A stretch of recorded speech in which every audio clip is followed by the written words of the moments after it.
तारक मेहता का उल्टा चष्मा ही मालिका अनेक वर्षापासून प्रेक्षकांचे मनोरंजन करते.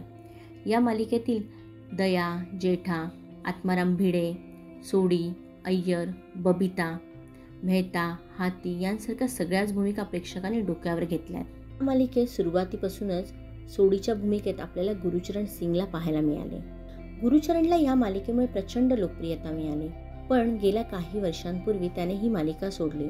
माझ्या वडिलांच्या आजारपणामुळे मला ही मालिका सोडावी लागत आहे असे सांगत त्याने त्याच्या फॅन्सची माफी मागितली होती.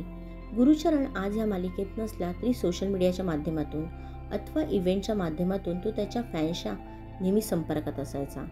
गुरुचरण सिंग गेल्या काही दिवसांपासून बेपत्ता असल्याची तक्रार त्याच्या वडिलांनी आता पोलिसांमध्ये नोंदवली आहे.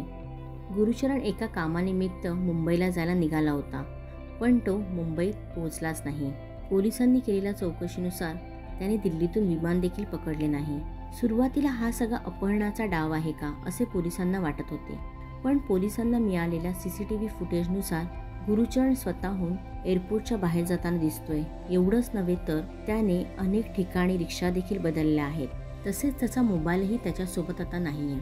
हे सगळे पाहता आता गुरुचरण स्वतःहून कुठेतरी निघून गेला आहे का असा प्रश्न पोलिसांना आता सतावत आहे. गुरुचरण व्यवस्थित असावा आणि तो लवकरात लवकर परतावा अशी त्याच्या वडिलांची इच्छा आहे. गुरुचरण सापडावा यासाठी त्याचे फॅन्स देखील प्रार्थना करत आहेत. यांसारखे व्हिडिओ पाहण्यासाठी P² मराठीला सबस्क्राईब करा आणि आमचे व्हिडिओ लाईक आणि शेअर करा.